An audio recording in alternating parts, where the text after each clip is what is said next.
Okay, so now let's move forward with the case of different frequencies. अब different frequency के case पे चलते हैं. In this case, firstly we will discuss about when the frequencies are in ratio 1:2. तो यहाँ पे चीजें अब थोड़ी और complicated हो जाएंगी जब different frequencies will be there in a certain ratio. So let's see. और इन सभी figures को हम क्या कहते हैं? Lissajous figures. So whenever two perpendicular SHMs are not equal, the things will be more complicated, the motion will be more complicated.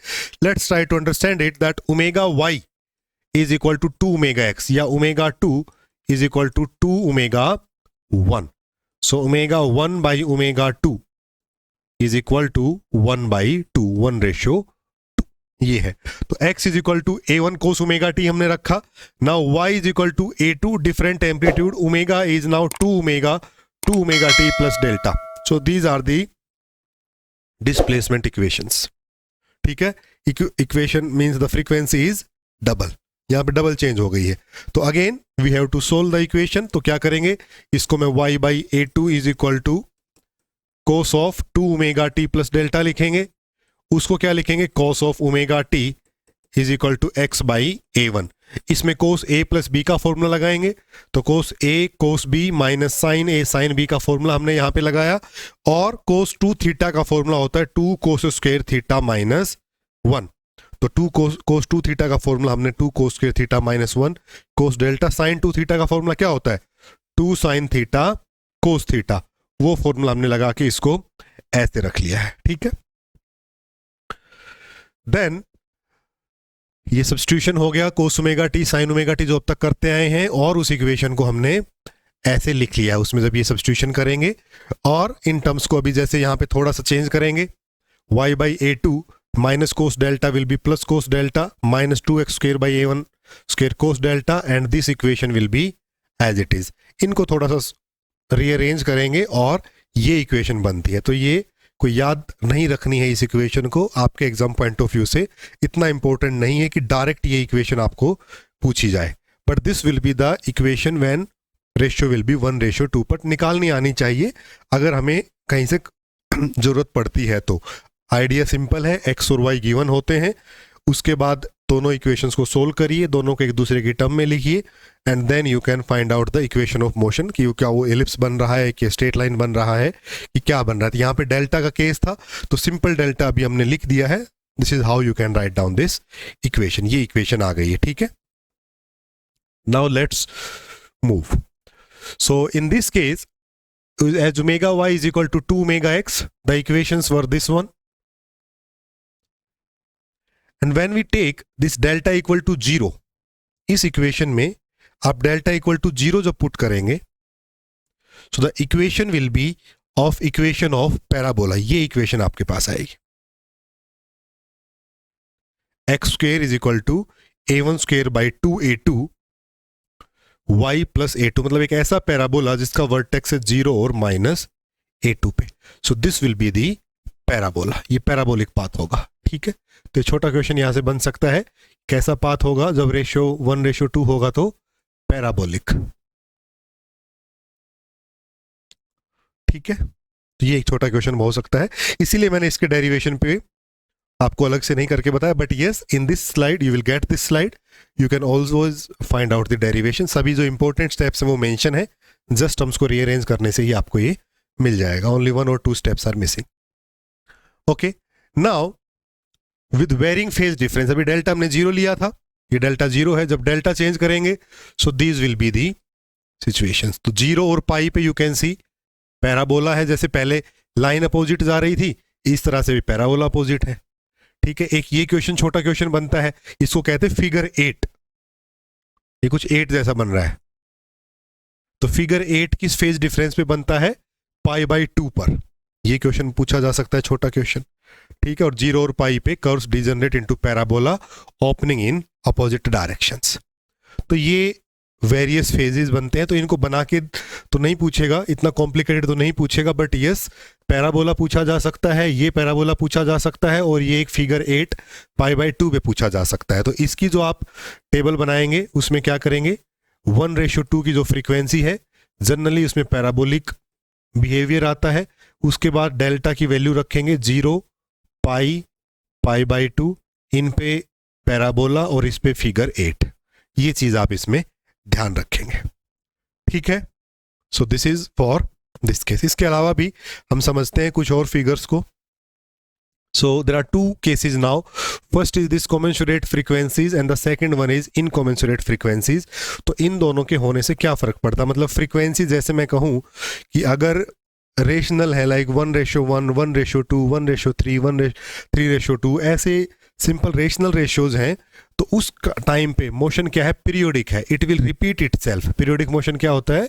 It will repeat itself. The particle retraces the same path after some time. तो जब भी frequencies के ratio ऐसे होते हैं तो particle अपने path को रिट्रेस करता है, रिपीट करता है। Motion is periodic in nature, ठीक है। और यहाँ पे आपको क्लोज्ड लीसाजस फिगर्स मिलते हैं, इलिप्स मिल जाएगा, पैराबोला मिल जाएगा, मल्टी लूप पैटर्न्स मिल जाएंगे, but close loops will be there. What will happen if the ratios are something like this 1:2√2, 1:3, irrational अगर ratios होते हैं तो motion is not periodic। ये छोटे क्वेश्चंस के लिए इंपॉर्टेंट है। It is not periodic, the particle never retraces the same path exactly, the curve does not close and over time it fills the whole allowed region। ठीक है, वो retrace नहीं करता है पाथ को, it will keep moving with different path, तो वो पूरे उस स्पेस को क्या कर देता है? फिल कर देता है। It will overcome the holes allowed reason. तो ये छोटा क्वेश्चन एक यहां से भी बन सकता है, ठीक है। So now the next thing, ये कुछ मैंने बनाए हैं तो इनको याद रखने की तो कोई ऐसी जरूरत है नहीं आपको कि डायरेक्टली ये आपको याद होने चाहिए, but just to give you a flavour कि अगर 3:1 में होगा so this is how things will be, अगर 3:2 में होगा तो this is how Lysage's figures will look like, ठीक है। तो जैसे ही फ्रीक्वेंसी रेशियो और कॉम्प्लेक्स होते जाएंगे, multi loop patterns will be there, multi loop patterns will be there. और एक यहां पे ये है कि इस Lysage's फिगर, अब देखो फ्रीक्वेंसी देके, फ्रीक्वेंसी का केस देके आपसे Lysage's फिगर सिंपल पूछ लिया जाए तो आपको इतना आइडिया है कि आप बता सकते हो कि कौन सी शेप है, कैसे का है, वो हो सकता है। अब दूसरा एक ये होता है कि Lysage's फिगर देके आपको फ्रीक्वेंसी के बारे में पूछ लिया जाए कि फ्रीक्वेंसी रेशियोज क्या है, तो उसका एक तरीका हमें यहां से मिलता है। Lysage's फिगर से हम कैसे फ्रीक्वेंसी रेशियोज कैलकुलेट कर सकते हैं। तो फॉर एग्जांपल देखो इसका ये एडवांटेज भी है। क्या करना है, जैसे ये मैं फिगर लेके चल रहा हूं, ठीक है, फिगर नंबर 3। इसमें क्या करना है, आपने जो भी फिगर दे रखा हो उसको एक बार बीच में यहां पे ऐसे लाइन डालिए। अगर ये एक्स एक्सिस है और ये वाई एक्सिस है, थोड़ा सा नीचे लिख देता हूं, और ये वाई एक्सिस है, एक्स वाई है ना, तो एक एक्स एक्सिस के अलोंग हॉरिजॉन्टल लाइन हमने ले ली और एक वाई एक्सिस के अलोंग ले लेंगे। तो हॉरिजॉन्टल वाली लाइन में हमने क्या देखना है कि कितने इंटरसेक्शन बन रहे हैं, लाइन कितनी बार क्रॉस कर रही है उसको। देखो हॉरिजॉन्टल में देखो 1 2 3 4 5 और 6, मतलब हॉरिजॉन्टल लाइन को 6 इंटरसेक्शन हो रहे हैं यहां पे, ठीक है। और एक ऐसे बीचों बीच इसके वर्टिकल लाइन डाल दो, तो वर्टिकल लाइन देखो 1 और 2, तो वाई जो लाइन वाई एक्सिस के पैरेलल है वो 2 इंटरसेक्शन है, जो लाइन एक्स एक्सिस के पैरेलल है उसमें 6 इंटरसेक्शंस है। ऐसे ध्यान रखना है, ठीक है। अगर जैसे इसमें देखो 1 2 3 4 5 6 ऐसे करोगे, 1 2 कहीं से भी करोगे, ठीक है। इस तरह से हमें ये आना चाहिए। उसके बाद हम देखो कैसे कैलकुलेट करते हैं। Now what are the uses. तो first is determining the frequency ratios, ये इंपॉर्टेंट है, डिटरमाइनिंग द फ्रीक्वेंसी रेशियोज। तो इसके लिए हमने क्या बताया कि जो intersection on the line parallel to Y axis वो कितना था, पैरेलल टू वाई एक्सिस में 2 था। Intersection on the line parallel to x axis वो 6 था, is equal to omega x by omega y. ये रेसिप्रोकल होता है, देखो ओमेगा एक्स और इसके इंटरसेक्शन इससे डिनोमिनेटर में ओमेगा वाई इधर, तो omega x by omega y is equal to 2/6, 2/6, 1/3। So omega x by omega y is equal to 1/3। It means omega y is equal to 3 omega x, omega y is equal to 3 omega x, omega y is equal to 3 omega y, ठीक है ना। तो इस तरह से देख सकते हो कि एक्स एक्सिस के पैरेलल कितने हैं, पैरेलल लाइन खींची, उस पे कितने इंटरसेक्शन है, वाई एक्सिस के कितने, और फिर ये रेसिप्रोकल रिलेशन होता है, omega x by omega y is equal to intersection on the line parallel to Y axis divide by intersection on the line divide by x axis. आपका ratio calculate होके आ जाएगा. And similarly we can compare the frequencies using these Lissajous figures. Here written है, they may also be used to precisely compare two nearly equal frequencies by timing how long it take for the figure to cycle through the phase changes.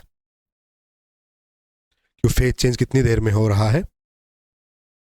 But this thing is important. ये जो frequency ratio ये पूछा जा सकता है. आपको एक simple सा एक Lissajous फिगर दे दे और पूछ ले कि बताओ इनका फ्रीक्वेंसी रेशियो क्या है, और फिर 1:3 है कि 3:1 है, वो आपको बड़ा अच्छे से आना चाहिए. इसीलिए मैंने इसको ओमेगा एक्स और ओमेगा वाई की सेंस में बताया है.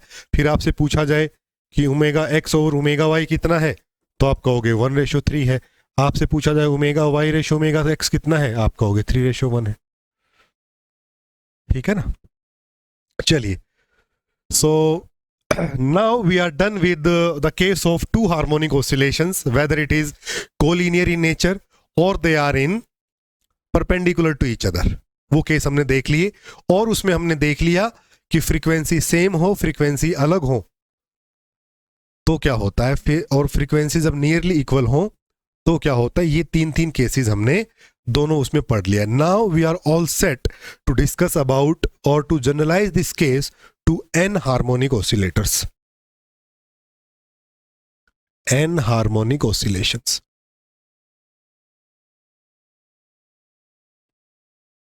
अब n हार्मोनिक ऑसिलेशंस के केस में अभी तक जो हमने किया उसमें दो केसेस हमारे लिए इंपॉर्टेंट बनते हैं physics of point of view से. कि पहला केस क्या है कि सेम एम्पलीट्यूड और सेम फ्रीक्वेंसी.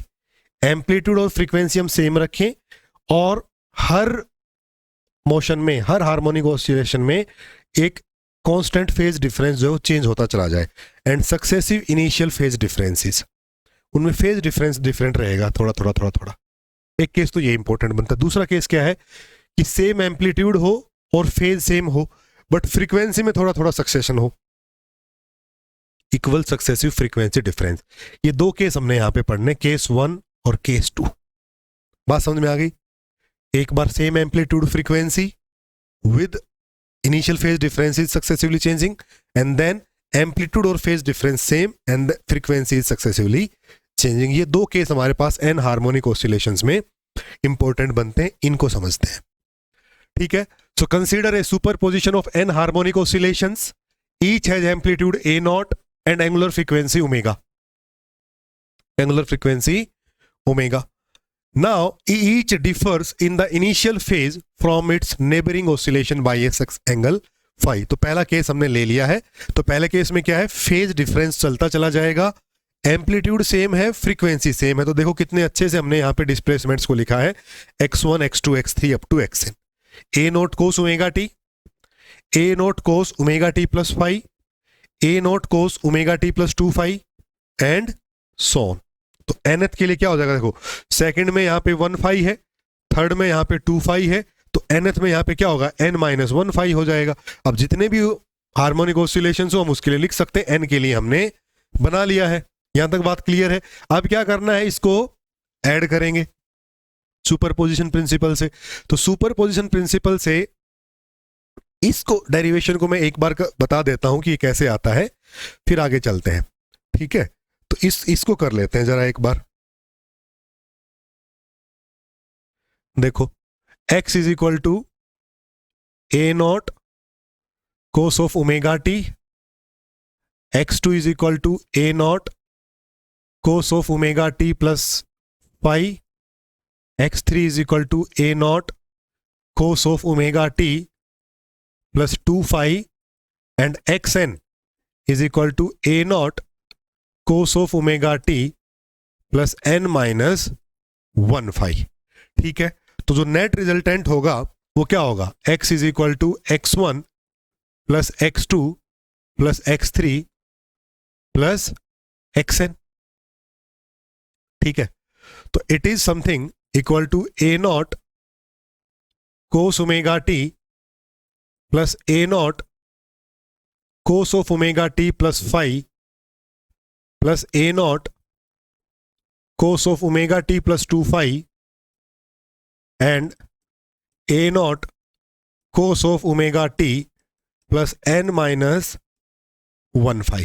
अब इस इक्वेशन को हम एक्सपोनेंशियल फॉर्म में सोल्व करते हैं. इस इक्वेशन को एक्सपोनेंशियल रिप्रेजेंटेशन में लेके चलते हैं और हमें ये पता है कि अगर मैं इसको एक्सपोनेंशियल में लिख दूं, भाई कोस ओमेगा टी है, देखो कोस थीटा है, तो इसको मैं लिख सकता हूं ना रियल पार्ट ऑफ ई की पावर आयोटा थीटा. ई की पावर आयोटा थीटा में सोल्व कर लूं और फिर जो फाइनल आए उसमें से रियल पार्ट पिक कर लूं तो कोस थीटा के कोरस्पॉन्डिंग रिजल्ट हो जाएगा. भाई है कि नहीं. ई की power iota theta is what cos theta plus iota sine theta. इसका मैं रियल पार्ट पूछूं तो क्या है कोस थीटा. तो मैं क्या इस इक्वेशन को एक्सपोनेंशियल में सोल्व कर लूं और फाइनली फिर रियल पार्ट ले लूं तो इसी को डिक्टेट करेगी कि नहीं करेगी, वो चीज करेगी. तो इसलिए हम चलते हैं इसको एक्सपोनेंशियल में लिखते हैं. तो इसको एक्सपोनेंशियल में लिखने के लिए हमने क्या किया, say this is sum a naught e raise power iota omega t plus a naught e raise power iota omega t plus phi plus a naught e raise power iota omega t plus 2 phi plus a naught e raise power iota omega t plus n minus 1 phi. ऐसा होगा क्या.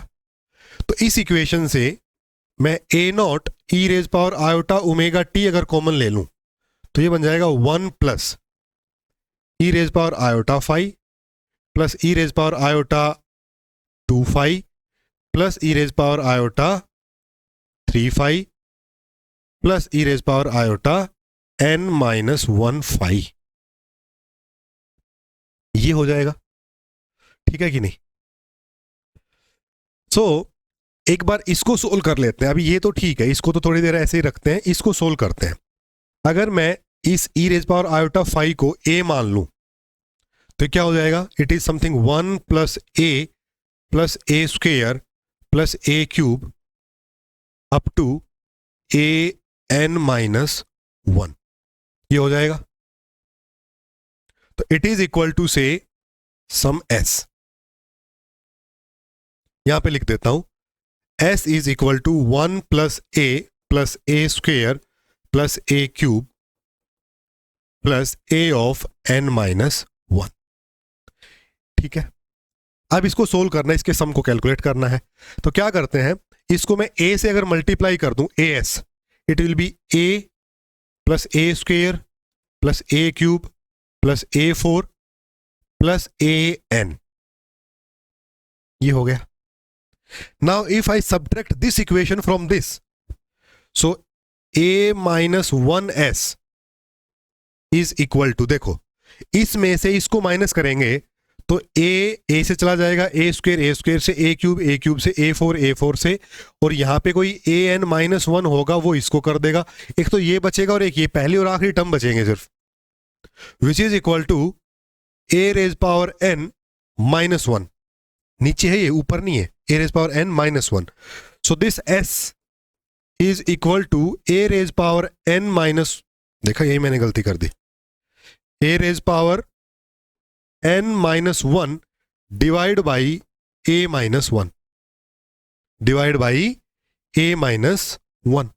ए raise power n minus 1 divide by a minus 1. तो ये जो मैंने s माना था, इस पूरे को हमने क्या मान लिया था, s मान लिया था. s की वैल्यू आ गई है. So this can be now written as is equal to a naught e raise power iota omega t into s, और s की वैल्यू क्या है, a raise power n. a की वैल्यू क्या है, e की पावर आयोटा फाई. तो it is e raise power iota n phi minus 1 divide by e raise power iota phi minus 1. e raise power this. Now to solve it in more simpler way, I can write it as a naught e raised power iota omega t as it is, और यहां से e raise power iota n 5/2 common लेता हूं, e raise power iota n 5/2, तो ऊपर क्या बच जाएगा, e raise power iota n 5/2 minus e raise power minus n iota n 5/2, और नीचे से e की पावर आयोटा 5/2 कॉमन लेता हूं, e की पावर आयोटा 5/2 कॉमन लेता हूं, तो यहां पे बन जाएगा e की पावर आयोटा 5/2 माइनस e की पावर माइनस आयोटा 5/2, और ये ब्रैकेट हो गया यहाँ पे क्लोज, और ये हो गया ऊपर। बात समझ में आ गई? So this will be equal to now a naught e raise power iota omega t, it will be e raise power iota n minus 1 5/2 into, ये क्या है, sine n 5/2 divide by sine 5/2, तो it is sine n 5/2 divide by sine 5/2 divide by sine 5/2. So this is a constant and it is having a dependence of time. So this can be written as a naught sine of n 5/2 divide by sine of 5 into, इसको मैं collect कर लेता हूं, दोनों iota में है, तो exponential of iota omega t plus n minus 1 5/2, n minus 1 5/2. सो और इसका हमने क्या लेना है, फाइनली रियल पार्ट लेना है, तो now the real part of this, ये हमारा आंसर होगा, है ना, रियल पार्ट ऑफ दिस, तो ये क्या हो जाएगा, a naught sine n 5/2 divide by sine 5 into cos of omega t plus n minus 1 5/2, ये आपका फाइनल रिजल्टेंट x आ गया है.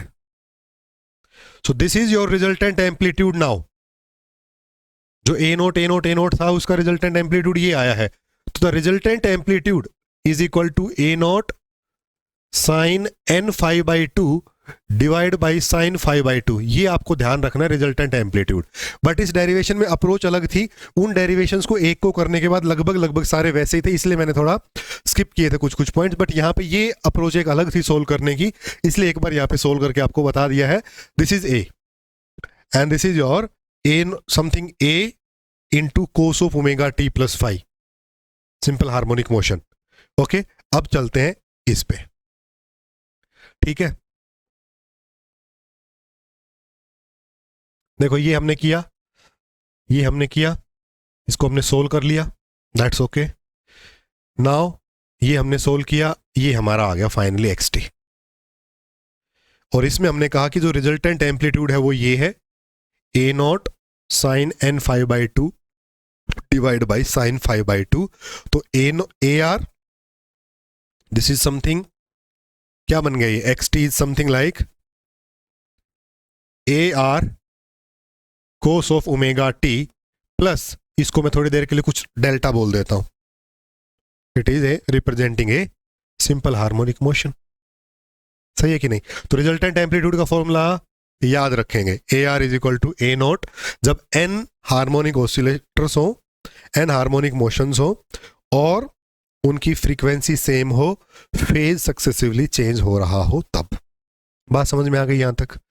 सो ये एक यूज केस है इसका, it is used in the optics for analysing the diffraction pattern of a plane grating. चलिए, now let's move forward. Case 2, equal amplitude, equal phase constant but successively frequency difference.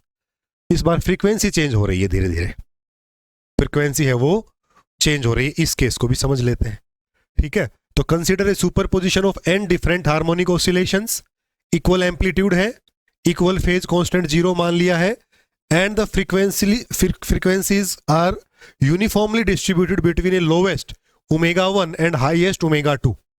Omega 1 और omega 2 के बीच की frequencies है, successive changes है, ठीक है. तो हमने क्या किया, omega 2 by minus omega 1 divide by n-1, ये फ्रीक्वेंसी स्पेसिंग को ऐसे डिनोट कर दिया, that is delta omega by n-1। Delta omega को हम कहते हैं bandwidth, it is known as bandwidth, it is known as bandwidth. बात समझ में आ गई? So resultant motion will be, देखो, a naught cos omega 1t plus a naught cos omega 1 plus delta omega t। Delta omega delta omega delta omega का change है हर जगह पे, ठीक है। ये हमने वो डेल्टा ओमेगा ही निकाल लिया है ना, कि मिनिमम और मैक्सिमम का डिफरेंस करके उसको n-1 से डिवाइड कर दिया, तो हर में कितना चेंज हो रहा है वो हम लिखते चले गए। Delta omega t, 2 delta omega t, 3 delta omega t and so on last में हमने क्या कर दिया, कोस ओमेगा 2। शुरू में क्या कर दिया, कोस ओमेगा 1, डेल्टा हटा दिया, डेल्टा जो वो वाला डेल्टा था जो फेज कांस्टेंट था वो हटा दिया। ये डेल्टा फेज कांस्टेंट नहीं है, ये चेंज इन फ्रीक्वेंसी है कि हर इंटरवल पे कितनी फ्रीक्वेंसी चेंज हो रही है, that is delta omega, that is delta omega. ये फ्रीक्वेंसी स्पेसिंग है। बात समझ में आ गई कि नहीं? फ्रीक्वेंसी में जो चेंज आ रहा है सक्सेसिव वो कितना है, डेल्टा ओमेगा। तो ऐसे डिस्प्लेसमेंट लिखे गए, इनको ऐड कर दिया है। नाउ अगेन क्या करना पड़ेगा, इनको हमने एक्सपोनेंशियल फॉर्म में लिखना पड़ेगा।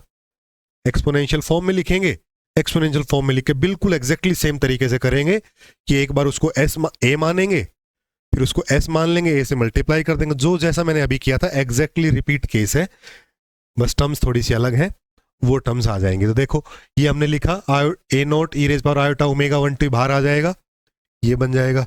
इसमें हम ए मानेंगे किसको, इसको ए मान लेंगे, वहां पे किसको माना था, e raise power iota omega t, sorry phi को माना था ना, यहाँ पे हमने फाई को माना था।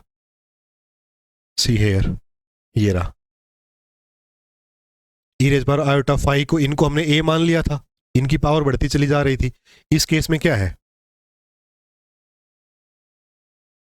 ई की पावर आयोटा फाई को माना था, तो यहाँ पे ई की power iota delta omega t, 2 delta omega t, 3 delta omega t, तो इसमें ई की power iota delta omega T को ए मान लो, तो ये ए हो जाएगा, ये ए स्क्वायर हो जाएगा, और ऐसे चलता चला जाएगा। फिर अगेन सेम तरीके से वही आ गया, देखो ए की power n-1 divide by a-1 and we have solved it this way. अब यहाँ पे एक जो टर्म हम चेंज करते हैं वो क्या है कि ये जो टर्म है e raise power iota n-1 delta omega t by 2, तो इस n-1 डेल ओमेगा को हम ये लिख देते हैं, देखो डेल्टा ओमेगा n-1 को हम डेल ओमेगा भी लिख सकते हैं, ओमेगा 2 माइनस ओमेगा 1 भी लिख सकते हैं, ठीक है। So this omega 1 plus n-1 del omega को हमने इस एक्सप्रेशन से लिखा, यहां से उठा के n-1 डेल ओमेगा को ओमेगा 2 माइनस ओमेगा 1 लिख दो, और वो 1/2 है, तो ये हो जाएगा omega 2 plus omega 1/2 which is the average frequency omega A. ये एक स्टेप यहाँ पे चेंज है कि हमने उसको ओमेगा ए के फॉर्म में अब लिख दिया है। Omega is the average frequency of 2 extreme components, omega 1 और ओमेगा 2 का जो एवरेज है दैट इज ओमेगा ए, ठीक है। तो इस टर्म तक तो आप पहुंच जाएंगे इजीली, ये एज इट इज है बिल्कुल जैसा हमने एस को किया था, एस का यही तो फॉर्मूला आया था ना, S is equal to an-1 divide by a-1। तो ए की वैल्यू क्या है यहाँ पे आपकी, ई की power iota delta omega t, तो ई की power iota delta n omega t -1 divide by e raise power iota delta omega t -1। इसके बाद क्या करेंगे, इसके बाद हमने e raise power iota n delta omega t by 2 common लेंगे, ऊपर से नीचे से लेंगे ई की power iota delta omega t by 2, तो साइन बन जाएगा। तो ये टर्म तो s बन गई, s बनने के बाद यहाँ पे आपने वापस रख देना है, कहाँ पे, इसमें, इस इक्वेशन में, इसको s माना है ना, तो इसका सोल्व करके हमने ये निकाल लिया है, इसकी वैल्यू यहां पुट कर दो, इससे मल्टीप्लाई कर देंगे एज इट इज। तो यहां पर भी जो xt आएगा that will be this one, am cos of omega 80, simple cos of omega 80, और जो एम्पलीट्यूड होगा that will be this one, a naught sine 1/2 n delta omega t divide by sine delta omega t. तो बस थोड़ा सा term का change हुआ है, वहां पे फाई के टर्म में आ रही थी, यहाँ पे फ्रीक्वेंसी के टर्म में आ रही है, क्योंकि चेंज यहाँ पे फ्रीक्वेंसी का है। एक बार इसको करके देखना, अगर नहीं आता है तो पूछना, बट बहुत इजी डेरिवेशन है। अब उसको करने के बाद एग्जैक्टली डिट्टो है, ठीक है। और ये जो कोस ओमेगा 80 है वो इन टर्म्स को ये ओमेगा ए आ गया है ना, ये वाला टर्म, तो इसको हमने ओमेगा 1, ये ओमेगा 1 प्लस ये मिलके ओमेगा ए बना देंगे, ये एज इट इज है, तो ये ओमेगा ए आ गया कोस का, कोस ओमेगा ए टी। ठीक है, तो छोटा सा एक होमवर्क भी है, उससे यहाँ तक पहुंचने का स्टेप्स मैंने सारे बता दिए, कोई भी टर्म मिसिंग नहीं है, जस्ट अप्लाई इट। तो this is the modulated amplitude and the final equation. ठीक है, तो ये आपको ध्यान रखना है इसमें, जब फेज में डिफरेंस होता है तब मॉड्यूलेटेड एम्पलीट्यूड क्या आएगा, जब फ्रीक्वेंसी में डिफरेंस होता है तो क्या आता है, आते दोनों में सेम ही, वहां पे क्या था एन फाई था, यहाँ पे डेल्टा ओमेगा है, बस ये डिफरेंस है। वहां पे फाई 2 फाई 3 फाई 4 फाई था, अगर वहां तो हमने फाई 2 फाई 3 फाई ऐसे करके ना जो डिफरेंस था वो फाई रख लिया था, तो फाई आ गया एक्सप्रेशन में। अगर मैं उस समय भी कह देता डेल्टा फाई डिफरेंस है, सक्सेसिव है, वो डेल्टा फाई है, तो यहाँ पे आपको डेल्टा ओमेगा डेल्टा फाई दिखता। अब फ्रीक्वेंसी में हमने क्या किया, ओमेगा 2 ओमेगा 3 ओमेगा 4 ओमेगा ना रख के हमने सोचा कि एक डेल्टा ओमेगा रख लेते हैं, सिंपल जनरलाइज हो जाएगा, वो डेल्टा ओमेगा आ गया, तो घबराने की कोई जरूरत नहीं इससे, दोनों ही फॉर्मूला सेम है, बस जो डिफरेंस है वो यहाँ पे दिख रहा है, दोनों को साइड बाय साइड रख के, और तब याद करना वरना भूल जाओगे। ठीक है कि नहीं। So this is final expression, ये ओमेगा 80 आ गया है।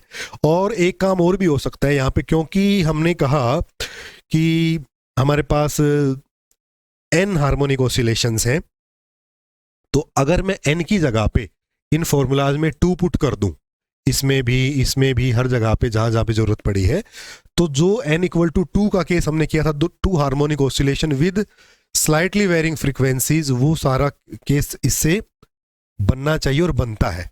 But we are not doing the descriptive case कि हमें यहाँ पे ये देखना है कि वो उसमें जाएगा कि नहीं जाएगा, but this equation will reduce into those equation जो हमने पहले की हैं, जहाँ पे फिनोमिना ऑफ बीट्स वाला केस पड़ा है, तो यहाँ पे लिखा भी है, if we set n equal to 2 the exact formula reduces to the amplitude expression for simple beats derived earlier in the lecture। ठीक है, तो ये केस है। So this is all about this case as well. Now we will discuss about the problems. ठीक है, तो ये हमने टॉपिक्स पढ़े, क्या क्या टॉपिक्स हैं वो एक बार आप जो है देख सकते हो कि प्रॉब्लम से पहले हमने क्या क्या पढ़ा है। So let me right somewhere here, if I can do, let me do this and let me try a theme as say white. Oh, I think this will be good. Yeah. So हमने क्या क्या किया है देखो, collinear SHMs, collinear SHM हमने किए, equal frequency, slightly varying frequency, different frequency, एक case ये पढ़ा। उसके बाद हम गए परपेंडिकुलर एसएचएम्स पे। परपेंडिकुलर एसएचएम में हमने देखा इक्वल फ्रीक्वेंसी का केस, डिफरेंट फ्रीक्वेंसी का केस और वेरियस लिसाजस फिगर्स। और तीसरा फिर हमने पढ़ा है n harmonic oscillations. N harmonic में एक बार हमने क्या किया, सब कुछ सेम रखा, फेज को अलग किया, फेज चेंज हो रहा था, और एक बार सबको सेम रखा, फ्रीक्वेंसी को चेंज किया।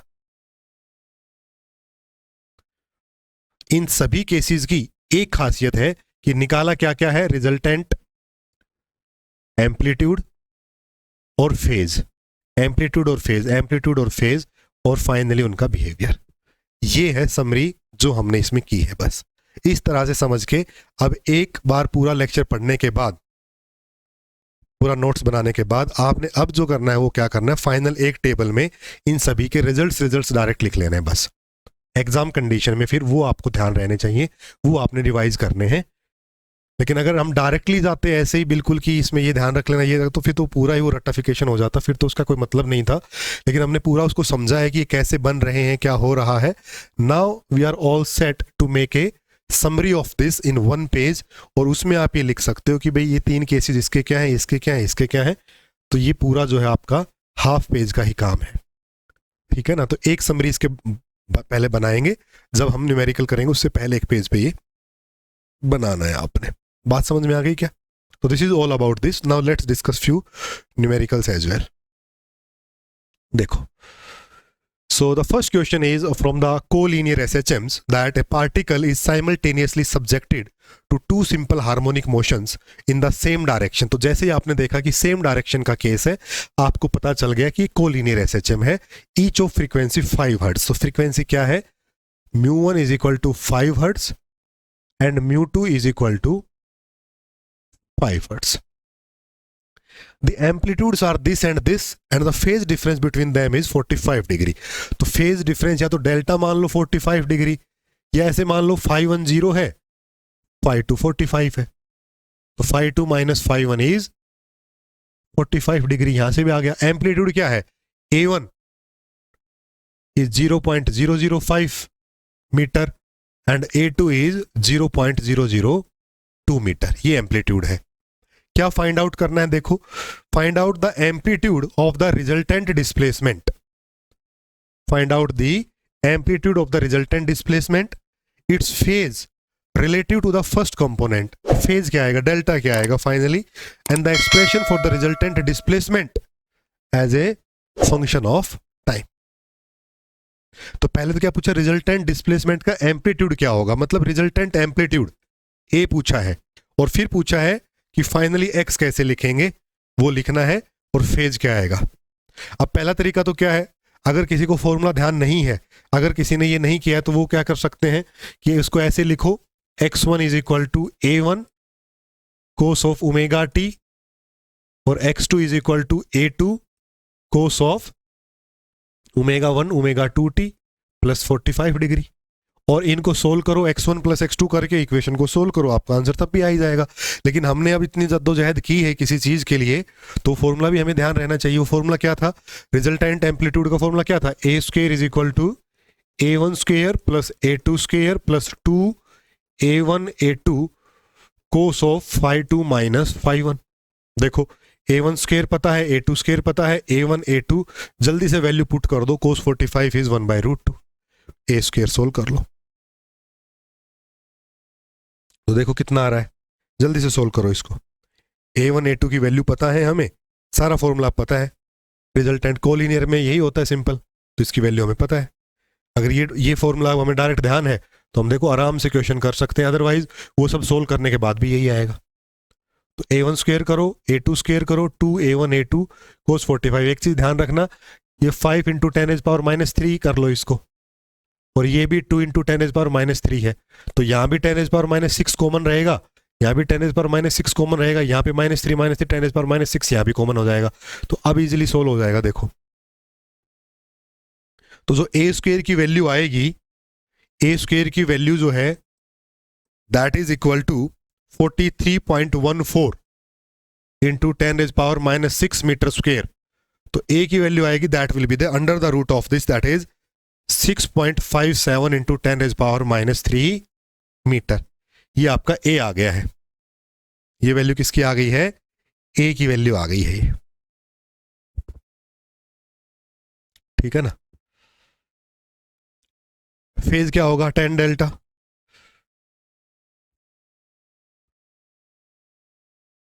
tan delta will be A1 sin φ1 plus A2 sin φ2 divide by A1 cos φ1 plus A2 cos φ2। A1 value पता है, A2 पता है, φ1 पता है, φ2 पता है, वैल्यू रखेंगे, टेंजेंट डेल्टा की वैल्यू आ जाएगी।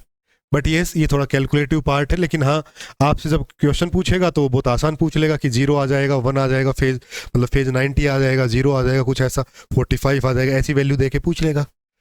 tan डेल्टा इक्वल टू 0 आ रहा था, आपको पता डेल्टा की वैल्यू 0 है, 45 दे रखा है, तो वो tan डेल्टा मतलब अगर tan डेल्टा की वैल्यू 1 आ जाती है तो आपका होगा डेल्टा इज 45, तो ऐसा हो सकता है। तो इस केस में तो चलो ये न्यूमेरिकल था, तो डेल्टा की वैल्यू आएगी, tan डेल्टा आ रहा है 0.2205 और डेल्टा की वैल्यू कितनी आएगी? That is 12.5। ये डेल्टा आ गया है। उसके बाद क्या है? उसके बाद एंगुलर फ्रीक्वेंसी की जरूरत पड़ेगी लिखने के लिए, omega is equal to 2 pi nu, that is 10 pi.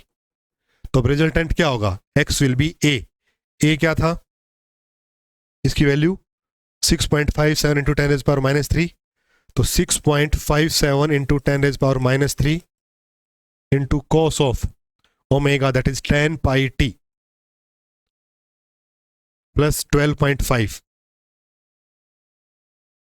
This will be your x, ये x लिखा जाएगा, ठीक है कि नहीं। So this is how we can solve this. तो ये क्वेश्चन, ये फॉर्मूला इसलिए इंपॉर्टेंट हो जाते हैं, ठीक है। अगला क्वेश्चन देखो। Now this is from the beats that two vibrations along the same line are described by the following equation x1 x2, where x1 and x2 are measured in meters and t in second. We have to obtain the equation describing the resultant motion and beat period. तो beat period तो आपको directly पता है कि beat period क्या होता है, 1/μ2 minus μ1। तो μ2 मुझे पता है, यहां से पता चल जाएगी, देखो ओमेगा 1 क्या है 10 पाई और ओमेगा 2 क्या है 12 पाई, ठीक है ना।